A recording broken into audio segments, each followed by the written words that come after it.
We've seen lots of evidence from these sanctuary cities. If he was allowed, our own mayor here in St. Louis would have us a sanctuary city. But you've seen lots of universities arguing that they're going to be sanctuary campuses. And basically what that means is they're not going to cooperate with law enforcement. We're joined right now by Fox News Radio's Eben Brown talking about what could be a new policy in the Miami-Dade school. Eben, how are you? I'm well. Good morning or good afternoon. Yeah, good afternoon to you. So wasn't it just the mayor of Miami who recently reversed their sanctuary city policy down there? Well,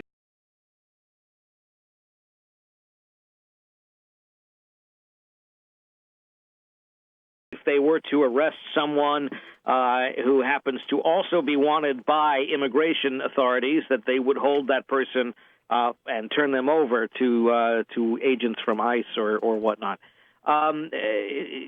Coincidentally, however, the city of Miami, which is a separate jurisdiction, that city's mayor said, we're not going to do what the county is going to do. We are a sanctuary city.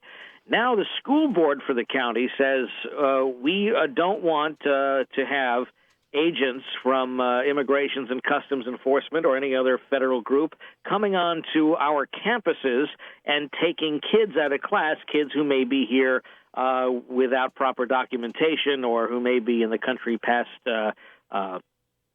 expiration of a visa or so on and so forth. We're not going to allow that, and that's something that's being debated by the school board today and could be voted on, I think, very shortly. It would follow suit with the school board in the adjacent county, Broward County, which is Fort Lauderdale, which made that decision last week. For some people, this is a very important issue. There is a large immigrant community in South Florida, many who have disparities in their paperwork and their visa statuses, and some who go a long time without ensuring that their visas are on the up and up or renewed or whatnot.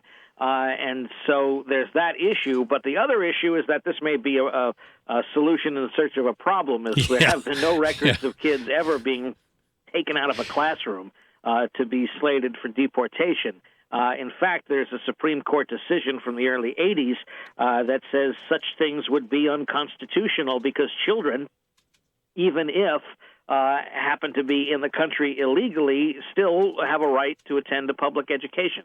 And so there would be a big legal matter if something like that were to actually happen. Yeah, so there's some concern that, or some thought that the action by the school boards is being done to placate or assure parents who may be worried. Yeah, it almost sounds ceremonial. I would think that if it was a private school, that they may have more of a leg to stand on, but could a public school district really prevent federal agents who generally, if they're going to go pick somebody up, have a warrant of some sort from coming onto school property? Well, that's just it. I mean, there would, I would really don't think that you would see a SWAT team from ICE, right. Weapons fully drawn, busting out of the side sliding door of a black van, running across the schoolyard, going in through a back door, blowing some ordnance to make a hole, whatever it is, to nab, some kid in math class. I don't think that's ever happened, and I don't think it's going to happen. Maybe if anything, someone, properly dressed in a business suit would contact the principal and say, "Look, we're looking for this kid. He's in some trouble," and then you might have a more shall we say, calm interaction, and it probably wouldn't get resolved very quickly. So, and they may not even, law enforcement wouldn't even have to go through the school first. They'd probably look for the parents. They'd probably get a warrant or something. This is really, I think, as I said, done to assuage fear of parents, many who may have either questionable or unknown status with regard to immigration. They're unsure if their immigration orders are still in order or still in effect. Perhaps they may have expired. And they don't, for instance, many of them in Miami have started walking their kids to school instead of driving them because they're afraid that if they get pulled over for running a stoplight, they're going to be found out that they're in the country beyond their expiration of their papers, and they'd get caught. So those are the things that are in play here. We're talking a lot about people's emotions.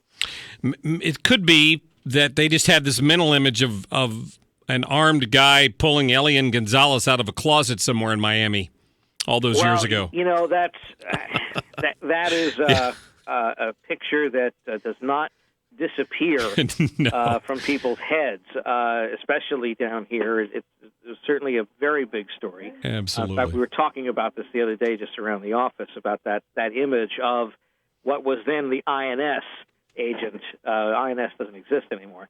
But INS agent with the Kevlar on, with his, I believe, an M14 drawn, pointed, what appears to be in the photograph, pointed at the child. It really wasn't. And if you look carefully at the photograph, the agent's fingers are not on the trigger. But people remember that image. Yes, they do. And that's certainly, no one wants to see something like that happen again. And, that image certainly reverberates. And again, like I said, I don't think we've ever had, and I don't think we ever will have that SWAT team scenario. Running across the schoolyard, hopping over the seesaw, and busting a hole into the side of the math classroom, to go find this one kid. Well, Eben Brown, Fox News Radio, I appreciate your time. You got it. Thank you. Good stuff. Yeah, you got to wonder. So there seems to be a big effort to make sure these DACA kids, the ones who were brought here as children, the so-called dreamers, aren't rounded up. And there's been a controversy about this kid out on the West Coast